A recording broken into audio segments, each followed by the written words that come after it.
Okay, this is a very quick video just to give you an overview of the admin panel for all Kit4 customers. So there's variations of our Kit platform, and this is for Kit4 customers. So this is a made-up website. It's called democoffeesite.com. So it's all just made up. It is e-commerce, so the admin panel will look a little bit more complex than normal, but I can guide you through that. So with any Control It website, you just need to go to the website address at the top there, or the URL, and if you go /admin, and because it's auto remembered my username and password, I've logged straight back into the admin panel. So here we are now looking at all the various tiles that represent the left-hand side there. But it's best practice. It's always good to get the front end of the website up, what the customers will see. So I'm going to hold down Control on my keyboard here. I'm going to hit the home button at the top there. And there you can see a new tab opened up. So there is the customer facing, what we call front end of the website. And now the back end, the admin panel, because often you make changes here and then you want to refresh it and see what happens there. So this is a really super fast overview. And the way we've made these tiles are pretty logical here. Okay, so we've got general information here where you've got your data, which is information coming into the website, content, which are the pages on the website. This is where you'll probably spend 90% of your time. Structure, as the icon would indicate, it's like the filing system. So this is where you would change like the menu items, etc. Then we got tools. And then sort of more admin related stuff. Because it's e-commerce, you've got orders and dispatch information there as well.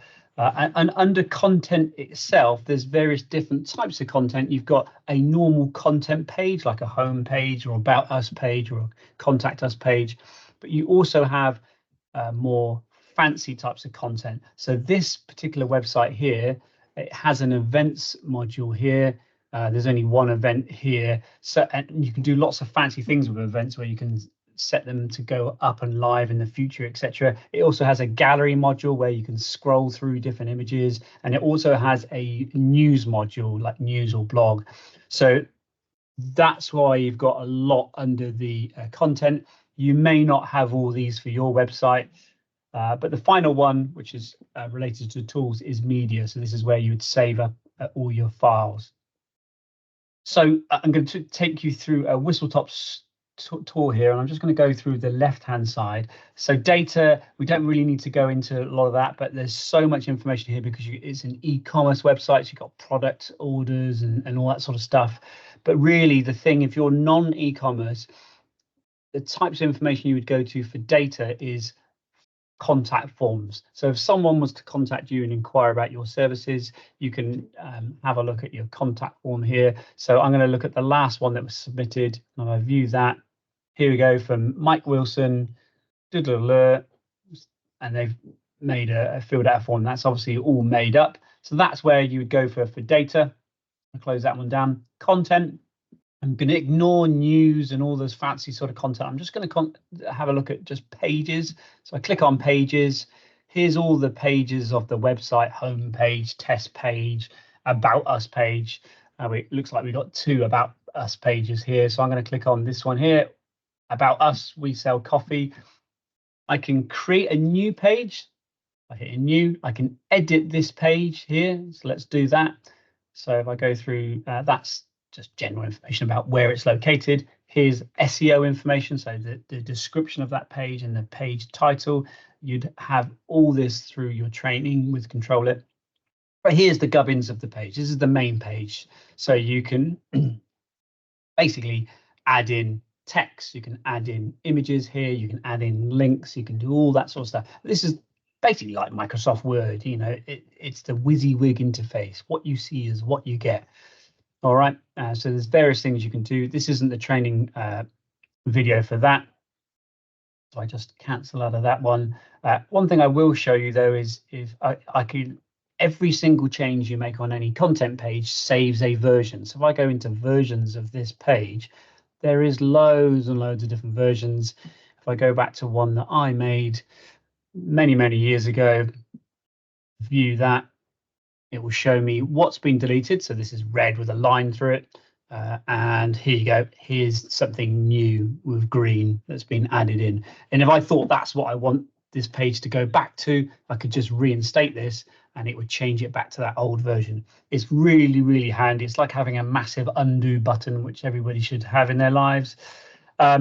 And slightly different for news articles. So if I was to create a new news article here, give it some information, give it some SEO information, and do everything I need to do here, and images and links and whatnot, I can do a few extra things here. I can release this to go in the future. I can make it come down in the future.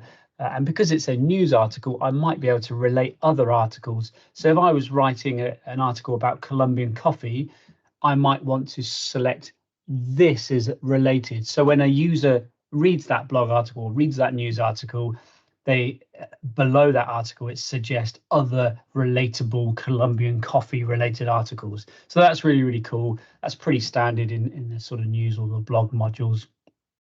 When I come down to structure, there's various technical things it can do, but the main one is things like menus. So if I go into menu items here, and let's just say reorder, what I could do is I could move flavored coffee below Colombian coffee and put Brazil coffee at the top or whatever. Okay, and I could save that and it would change that on the front end of the website as well. So that's data content structure. We've probably done everything we want to do there. Tools, there's lots of shop related stuff because this is e-commerce, but I'm going to ignore that for the time being. You can add your images and files into the media section, or you can actually create new content forms as well, like contact forms as well. So there's various different versions there. So I close that down. And under admin, you probably don't spend too much time here, but you've got lots of email templates. So for someone who's got e-commerce, once they get an order, they get an email to say, thanks very much for your order. You can customize anything with Control It websites. So you can change the email templates there if you wanted to. You've got various data lists as well. So discount codes and vouchers in here, all the geeky stuff that you can change here. And what you may do is you may want to add and remove individual users as well. So if you've got a new staff member coming or someone that's left, you might want to disable their user account. And then you've got a bit of a help guide there as well. So I'm going to close that down. There we go. That's it. That is the admin panel of that particular website. And this is roughly what most Kit4 customers will see on their admin panel. I hope that's helpful.